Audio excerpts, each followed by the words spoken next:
that's not the only time you did a business venture with multiple people. I want to ask you a little bit about Team 10. Team 10. Here we go. I'm done. I've been sitting here sweating. I'm starting to feel a little bit better. We're trying to dive in. The Vegas is starting to. Bro, you know what's crazy is like, I feel like we haven't even scratched the surface. No, that's what I'm about to do. We haven't scratched the surface of like where this podcast is even. I'm about to do that. What's going on with Team 10? Or first of all, you're still talking to the people that were on Team 10?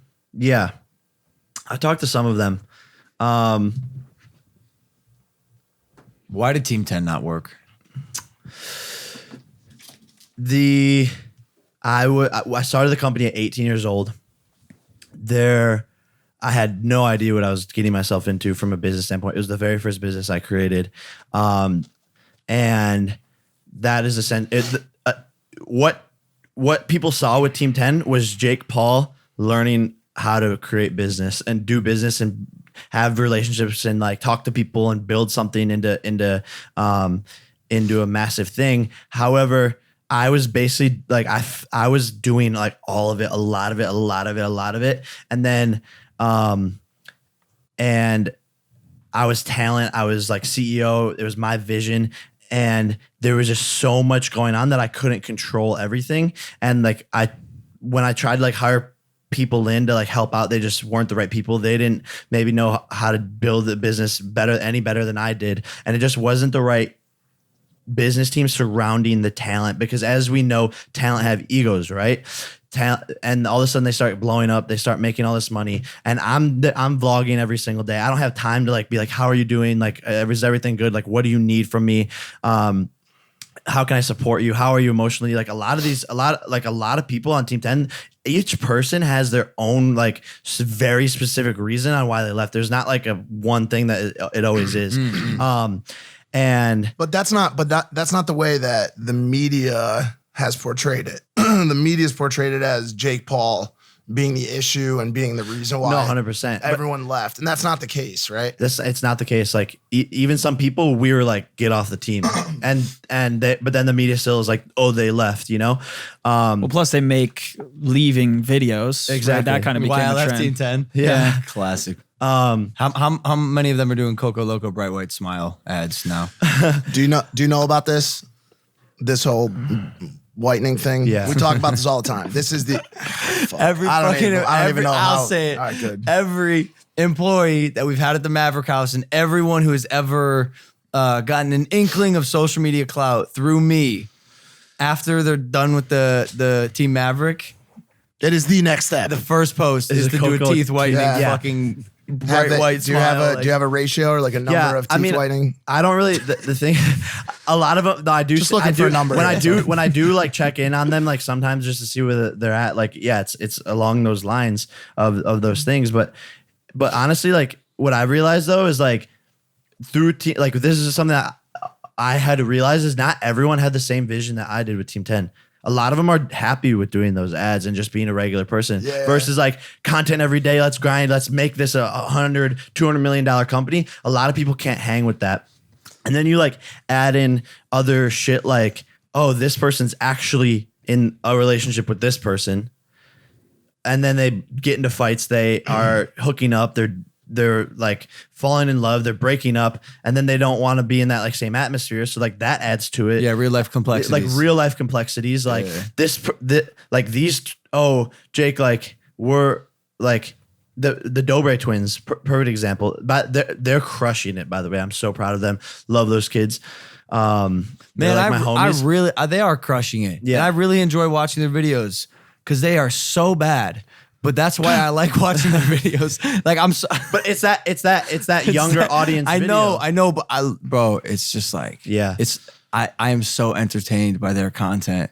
Shouts to the Dober brothers. The Doobie brothers. but like, so like they were like one of the first people on the team. And then it's like, I like was like wanting to grow the team. And I had this vision. I was like, okay, what if we get like another group of twins and they'll like become friends. They'll like kind of like argue against each other. They'll kind of like have this thing like where they're like competing against each other, like doing different things, or like they're just like it's just like two groups of twins like would be dope, right? And that was I had this vision. That was the Emilio bring in twins, like huh? the Martinez twins, and the Dober brothers are like, yo, we like that's bullshit. Like, because the Martinez twins started to like do better than them on Instagram, and like I don't know if that was like had anything to do with it, but they like didn't like that at all, and that was like part of the reason why they wanted to leave the team. So it's like it's just super complex, and like I wasn't able to manage the talent at the time. Yeah. I remember being in the house, like I originally met you, started working with Team 10. Like that was like my first Yeah, I don't know if people social know that. media like gig. I don't know if here. people know that. Like, Yeah, I met Spencer through Jake. yeah.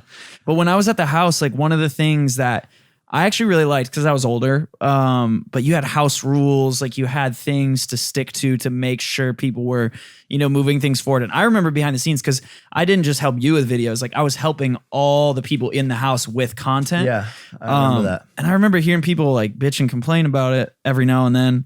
I didn't feed into it because I'm like, yo, dude, you're in a freaking mansion and you're living the life that millions of kids dream to live. So And how as- did people deal with those rules? Yeah, as a CEO, I was like, "Yo, we need to actually have a fucking real company, and this needs to be like real shit where we can scale it and grow it and be responsible." And I was like, "What should we do? What does every company have? A mission statement? They have like like a commandments list of like what they abide by, what they stand for." And there was that. There was that on that. It was a sheet of paper, and there was that on the sheet of paper, and there was like rules, like clean up after yourself. No drinking, no Drinking. smoking. Yeah. Like ask Jake if you like are gonna have friends over, because it's like, oh, like I'd be in like the middle of a business meeting with an investor, and there would be like people like smoking like in the backyard, and like, oh, all of a sudden they have 10 friends over. It's like, guys, if they're an investor, if an investor is sitting there like in a meeting with me, and they see like all this like chaos going down, they're gonna be like, oh, this is stupid. Like I'm not gonna Give you my millions of dollars.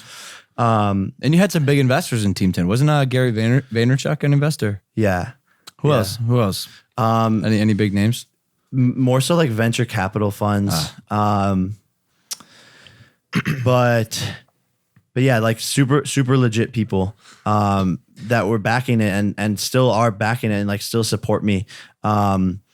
And I've learned like so much from all of that, but yeah, it was a crazy whirlwind of a ride that like obviously was like all over fucking social media, and there was obviously so much controversy and around it. misunderstandings and gossip. Yeah. How much of those relationships drove a lot of your success? Like those relationships, your engagement with other people. Like, do you see your relationships with people like even as far back as like Alyssa Violet, and then of course with Erica, like how much of your success was driven not because of them, but through that collaboration and through that engagement with other people?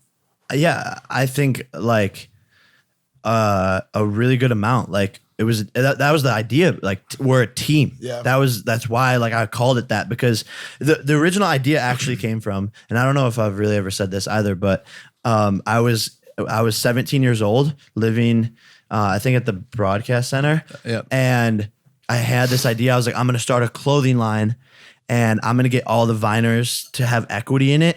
And we're all going to promote the clothing line all together, all the biggest Viners, and it's going to blow up like crazy. And I went to like all the biggest Viners, and they were like, or like, I want 50% of the company, or I don't know, I'm kind of like doing my own, or like whatever. And no one was down for it. So I was like, I'm just going to make my own team of people, so that like one day we can promote a product together and blow it up. Because the biggest thing I didn't see in social media was like creators working together to build a business. Like you see it all the time in other industries, because other people in other industries are actually like business savvy, like rap. Jay-Z's like, oh, I'm going to make Tidal, and all you 40 rap musicians are going to get a little each piece of equity, and they get it because they're business people. They're older in the social media space. Everyone's like, oh, no, I don't know about that. I don't know. Like, I don't want to do that. Like my audience wouldn't like when I promote that, or like whatever it is. I think it's just an ego thing. And everyone has their own agendas. Exactly. Everyone has different goals, wants to do different things. And quite frankly, most of the time they think they're the best. Yeah. Well, and it's like a lot of it feels like it's a lot of talent. Like you're one of the only people that I've met that really gets the business side. And that's always like I've always looked at you and your brother very differently because I think I was one of the youngest people to raise $1 million for a company. Yeah. I raised $1 million at like 18 years old. Damn. like talking to you about business, you want to talk about business. Talking to him about business is like trying to pull Kill me. teeth. Kill me. He hates it. Literally kill me. He hates it. I hate it. I hate everything That's about Which it. is, by the way, which is fine because he's a pure talent. He's a pure talent. You're more of a hybrid between the two, and you have really strong business sense. I learned that about you early on. Yeah, and I think that's what Look, what I love about being your brothers, because I think we're just scratching the surface of, like, I feel like what we just did like the past 4 years was like a warm up for what we're going to be doing. Yeah. And as a duo, I think we can seriously like change the space. Yeah, for forever, sure. Even more than we already have. Yeah, I think we already have, but that's what I'm saying. I felt like it was just like a warm